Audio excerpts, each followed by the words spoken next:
Hi, everyone. Welcome to the new episode of this podcast. Today, my guest is Gabe Ali. He's a trailblazing founder and product design expert. Has been driving innovation in tech from companies like HashiCorp Corp to Stealth, merging strategy with user-centric solutions. So, Gabe, do you want to maybe introduce yourself a little bit better? Yeah, sure. First of all, thanks for having me, and thanks for the kind words. Yes, I've been in tech for almost 20 years, um, predominantly as on the product end as a designer and PM. Uh, Currently a co-founder after a most recent stint at HashiCorp, which is obviously a well-known developer tooling uh, company. Prior to that, I've done stints at all wide ranging organizations, everything from e-commerce to marketplaces. In both consumer and enterprise environments, and I'm happy to be here. Cool. And are you doing this full time as a founder, or you still have a job on the side? So I'm no longer at HashiCorp, and the ventures that I'm exploring right now are what I'm doing full time. Great. So what I really want to dig into is your story. How did you become a founder of your own company? How did you start maybe as a PM, as a in this space? So maybe you can start with the very first job or even before that. So let's see. I mean, if you want to go way back, my very first job that was outside of tech, the only job that I've had that kind of outside of tech post college was in outside sales. Um, And the reason I did that job is because I was very much an introvert. I didn't know how to start conversations in the kind of sales type environments and total strangers, that kind of situation. So folks recommended that I do outside sales. It brought me out, I guess, a little bit out of my shell. Um, and it was a great learning experience. It taught me how to, build funnels. In this case, I was doing shipping and logistics. For DHL. So I was an outside sales person. Um, as I was doing that sales job, uh, back then there was no web builders that exist today like Webflow and others and WordPress. So people needed a lot of custom design and development, and I had always kind of spent some time doing some design and code HTML, basic HTML on the side. And some of the customers that I was helping, there were a lot of small business owners that I was helping with their sales within shipping and logistics. They were like, "Hey, do you know anybody who does websites?" And that was kind of like my first foray into quote tech and in the digital world. So I started helping some people out. Long story short, I realized I was making more money doing that than the commissions I was making on the freight that was getting shipped, all across the world to the U.S. So I switched careers. Um, and obviously there was a journey from there, but that's kind of how I got started. Yeah, perfect. And that's a cool story that the very first job that you had, it was kind of like a challenge for yourself to grow and to become better, right? Yeah, no, exactly right.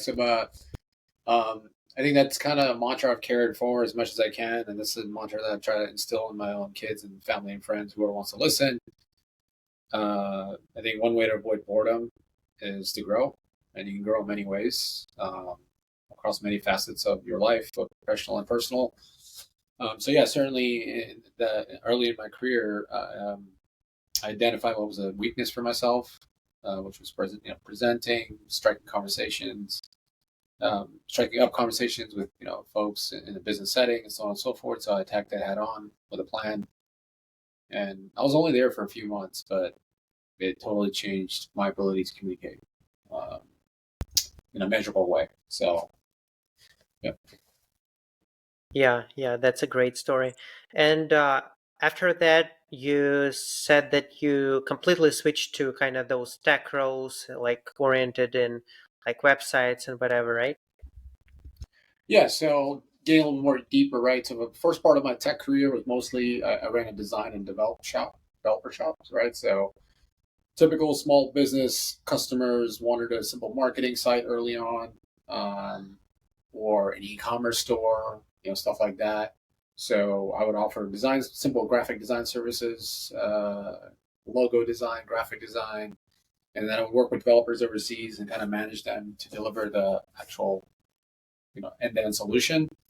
I did that for a few years, and then as I was doing that, I noticed there's a trend happening in the Bay Area and beyond where uh, developers who normally would do all of things, like when it comes to product like management, design, engineering, people were starting to hire designers only for the pure UI UX roles. Um, and all the things that I was doing in my design agency and developer, product agency, design was the thing that I enjoyed the most because that was user facing. That's what customers saw, regardless of how amazing your technology was in the background. The customers really only saw the surface of it. Um, so when I noticed Silicon Valley really focusing on the experience side of things, and technology was no longer the moat as developers were becoming more and more readily available. Um, and so I decided to kind of strictly focus my career and my offerings in service end on purely on design, purely on experience. Uh, but yeah, that was the kind of like that transition came with corporate jobs and getting away from the agency world. Yeah, so like the very first job in tech that you described, it was your own agency, right? Correct. Yeah. Mm-hmm. Yeah. And you decided to switch to that kind of more corporate world as an employee, or how did that go? Yeah. So I think the main reason when you run your own business, right? Um, there is and when it comes to agency, right? There is the actual design side of things where you're helping deliver the strategy and the final product. There's also the business side of things, like running your own business, marketing and sales for that business, customer relations for that business. So I was at a point where I was kind of tired of those things, and I wanted to really grow purely as a designer, purely as a grow my product sense. So invest more of my working hours to improve my core skill set in the domain that I was interested in. So that led me to my first corporate gig, um, where I was strictly a designer slash PM, right, versus a business person who's spending some time as a designer. Yeah, yeah, cool. So you almost completely focused on doing the design stuff, maybe some of that project management stuff, and that was more satisfying for you, or how did you feel that experience? Yeah, I think over the course of my life, I've realized you're most happy or satisfied when what you want and out of life and what you do is aligned, right? Especially if what you want is within your control. Um, so I wanted to grow in my career as a designer and product manager. I wanted to get away from building and marketing and sales when it comes to building a business. So if you look at things from that lens, what I wanted, and then what I achieved with my first jobs as an IC, then those things were in alignment. So 100%, I was satisfied. Yeah, that's interesting because eventually you got back into kind of having your own business, being a founder. Yeah. Yeah, what was the reason you decided to go back into that world? I mean, I think at least with my personality type, and I've seen this with others, right? It's in order to continue to grow, you have to challenge yourself, and sometimes challenge means change and leaving the status quo. I did the design agency for many, many years, and that was a very challenging experience in its own way.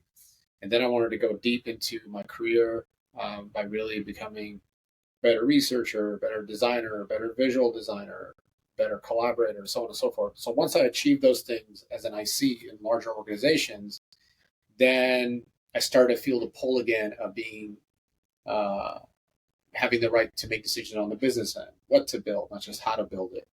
Um, Now, keep in mind, when I was doing the design agency, I was still bringing other people's vision to life. Although it was not in the corporate setting, whereas my manager or product owner making decisions, it was still ultimately there were other people who were CEOs, right? I was bringing the vision of co-founders to life through the design agency, and then I was bringing the vision of the product owners or the company CEOs to life. So as a co-founder, it was my first chance to bring my own software vision to a major problem to life. Um, so it was a slightly different experience, right? And so yeah, the opportunity to define, like right now, for example, I'm not getting into pixels. I'm really trying to understand the problems. I'm really trying customer problems that I'm focused on. I'm trying to validate them without building a pixel, right? Which is lead startup. And this is a thing, something I have not done before. Um, and so, yeah, it's a new experience, and again, it's just part of my journey to becoming a better product person. Yeah, yeah. I love this mindset of trying to challenge yourself, trying to grow, um, either every day, every week, every month, and try to become better by putting yourself into those kind of um, spots where you don't feel comfortable, but it ultimately help you grow. It's awesome. Yeah, I think I've learned this. Obviously, it's not my quote. I've heard it from many people. I don't know who originally authored it, but you have to be comfortable being uncomfortable, um, and that's why my life is not boring. Certainly, there's when you leave a cushy job at a big tech company, that's scary. Um, but just like everything that I'm doing, even if the startup quote isn't successful, that I end up pursuing, because I'm still looking for a forever problem to solve in my current startup journey. But um, even it's not successful as a company, using it, but success as other definitions, I know for sure I'm going to improve, right? And whoever I end up working next, if I go back as an IC in whatever fashion, financially and from a career standpoint, I'll make it up. So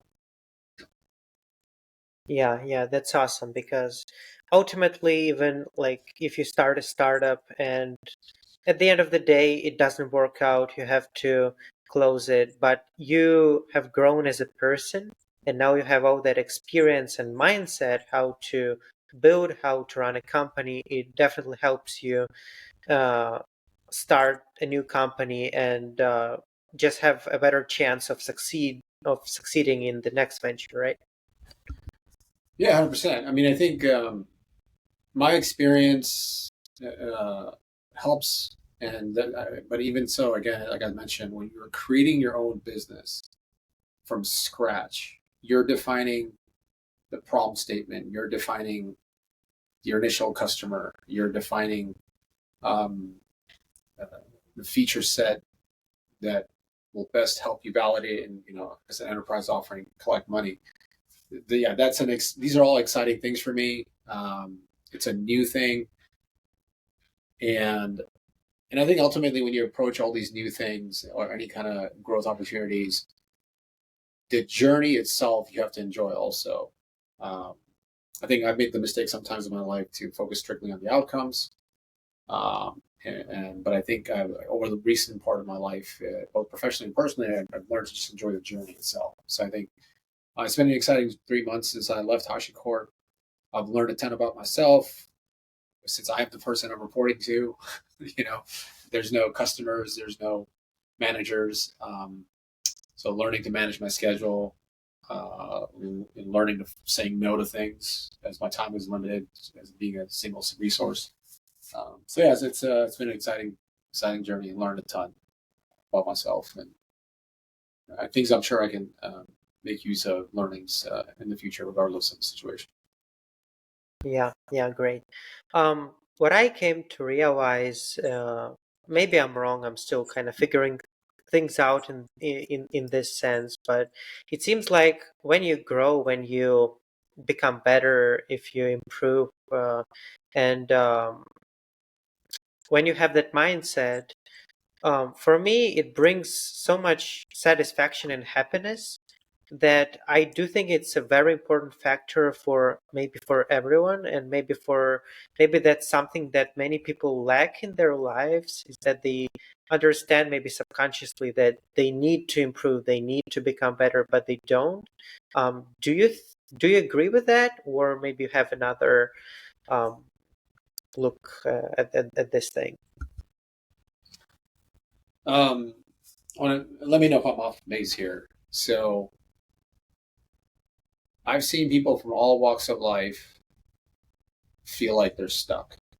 Um, developers in large tech companies making $1 million a year, great, have a house, have a family, but because they've been doing it for a while, they feel bored. They feel like they're not getting enough out of life. And I've also seen people in other situations, but I think if but it becomes monotonous, whatever it is, and so I think it becomes easy for them. So I think when things become easy, then there is an opportunity there for boredom, for feeling like I'm not accomplishing anything. Um, and I typically see this in more folks later in their career, right? They've been through the ringer of job hopping. They've seen their raises. They've seen their promotions. It's kind of like where I was at, right? And I was like, where's this going to go? Maybe becoming a VP one day or a director. Um, and so, yeah, so I think it starts with realizing uh, that that's happening to you. And then I think taking the next step and, well, how do I address it? Um, and I think where people go wrong is they try to address it by perhaps changing the company or changing the job or changing the team they're working on. Whereas I think they need something more of a disruptive thing. And I think the challenge then you have to make the financial sacrifices to be able to do something. Like for me, it was a huge financial decision. Uh, Something I have to talk to my wife about when it comes to, hey, I'm gonna quit my job to satisfy my boredom and my growth desires. So I think that's one of the reasons why some people don't do it. It's just there's a financial risk involved. Does that answer your question, or did I go off base? No, no, that's perfect.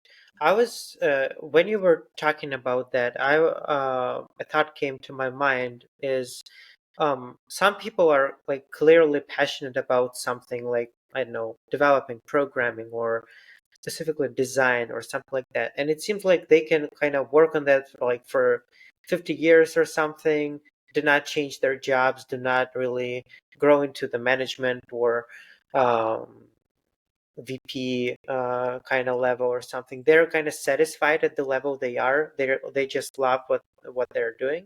Do you think kind of some people just like that and other need to change the environment, or what's your stance on that? So again, I think as I mentioned earlier, it comes down to what you want and what you're doing. The two aren't misaligned. Um, if the two are aligned, then you're happy, right? And you don't want to change. Um, but if it's when it's not aligned, with that context, with that point in mind, a lot of people that I know that are happy working 10 plus years at Google. Uh, they don't care about promotions. They look at the job at Google as a job. It's a means to pay to financially support. Let's say if they're working 6 hours a day, 8 hours a day at Google, um, the other that 8 hours a day, they just want to get the paycheck to be able to support the other 16 hours of their life for that day, right? So for them, as long as they're doing that, they're really enjoying the hell out of that 16 hours, not at work. And if their current role is supporting that desire, then they're happy for 10, 20 years. They don't care about promotions. So it's for them, work is purely a chance to earn money to pay for their lifestyle. For me, the way I was looking at it was I'm spending 8 hours a day times however many days I got left on this planet working on something where it just felt total boredom. Um, and it was not about just paying for my lifestyle. And so that was the friction for me, and that's why I made the change. So I think it's whatever works for you, right? Getting away from the tech industry. My mom, for example, she ran a daycare center for 20 years of her life. when you're a small business owner of that kind, or you take care of children, her passion was kids, right? She didn't get promotions. There was no, stock packages. She got to watch her kids because she used to work from home, ran the daycare out of her home. Her version of happiness and what she was doing with her work life perfectly aligned. She didn't have PTOs. She didn't have any of those things that, at least in the world of tech, we take for, it's like we want and we take for granted at times. So I think with her, it's just like she's another example of uh, where a person is life is in line with what they want and their first principles. So I think with every person that's potentially listening to this call, you got to figure out what you want. What are the first principles that you have, and then are you able to adjust your day to day to align with those principles? For everybody, it's their own, right? Whatever it is. Yeah, yeah, definitely makes sense.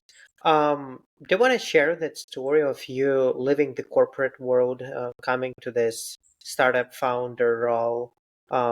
Maybe you have something to share that you definitely would listeners to know about that. So you're asking for my transition and my thinking and the things that I did to go from hey IC to founder.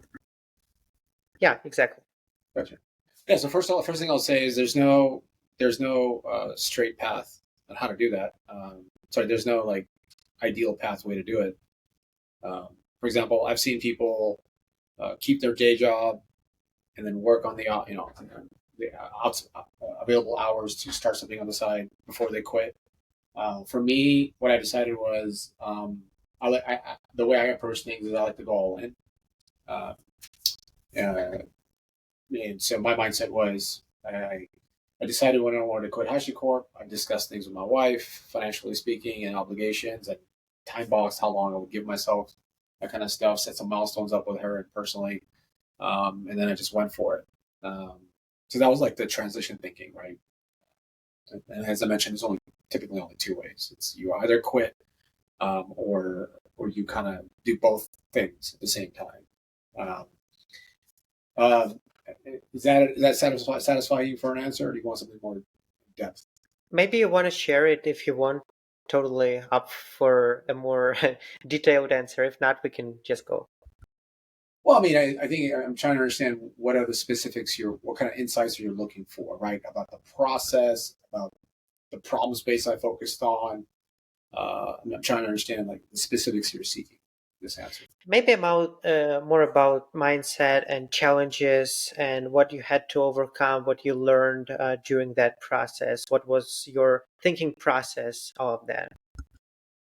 So again, this is very contextual, right? So as I have mentioned throughout this interview, I was bored out of my mind, right? The money that I was making was not making enough for my boredom, right? So the options in front of me, my past role, where the people were amazing, right? It has nothing to do with the people at the company. For me, my DNA is um, I'm constantly looking to challenge myself, being in comfortable situations, and the corporate life is becoming too comfortable for me from a skills development standpoint, right? And at the time, I was predominantly a product designer, and in that role, I didn't have a chance to because it was a larger company in HashiCorp. I couldn't say things like "Let's go build this" and stop building this instead, right? And so then I thought to myself, what are my options? I can switch companies where maybe I have more pull, maybe another startup, um, uh, somebody else's dream. Maybe I could be an early employee, first founding designer or something like that, or PM. I could maybe just switch careers and go become a PM. PMs, generally speaking, have more pull than product designers and engineers in most companies. Um, so I looked at all the options, right? And I also looked at I do care about money. So I also looked at the opportunity cost of doing all this and then, and also where I will learn the most. And ultimately I decided that starting my own thing from scratch and the challenges that would bring from what problem area to focus on or the market trends supporting that problem area from a financial standpoint. Where are investors thinking about?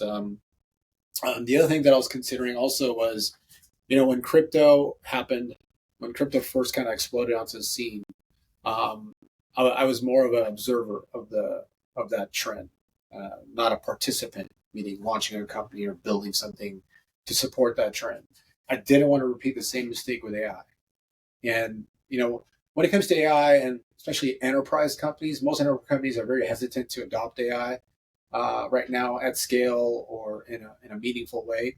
So that's another thing that was kind of in the back of my mind about skills improvement. I really wanted to dive into the world of AI and potentially build something where I had a direct sense of what it was and how it was going to be built. So I think it was another reason why I wanted to kind of transition into the next part of my career. And because I wanted to have as much autonomy as possible and learn as much as possible, I think um, starting my own company made sense. Yeah, yeah, perfect. And do you have a specific goal that you want to achieve with your own company, or is it like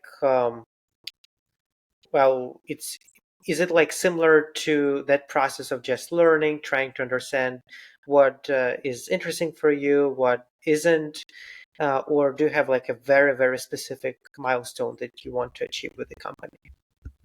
So the milestone is to build something meaningful. Um, on that journey,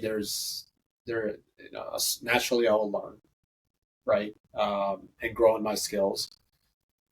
And right now, specifically when it comes to what I'm doing, is I'm using why. So basically, my background is more, like I said, more design, more product management, um, and business and sales, like go to market.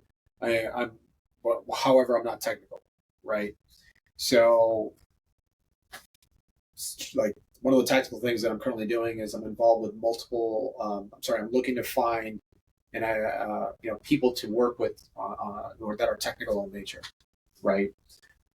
So that is a tactical thing I'm currently doing.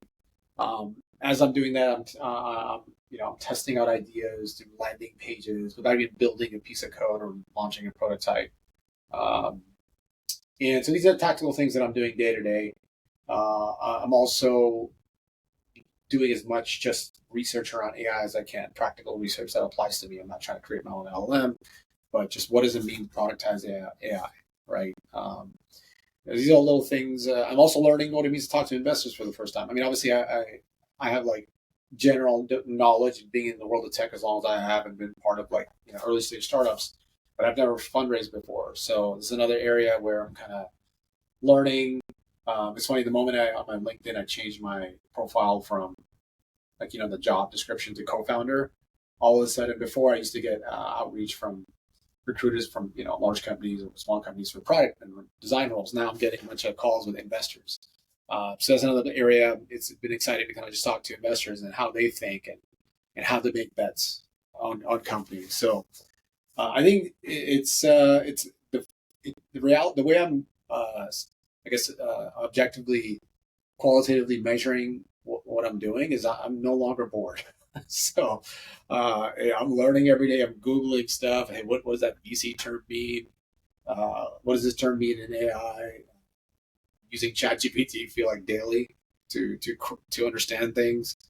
Yeah, it's fun again, right? For me, no longer bored. So I guess as long as that doesn't now, but I am still being honest about creating a company. So I think I'm not being disingenuous that I'm just simply here to learn a bunch of stuff.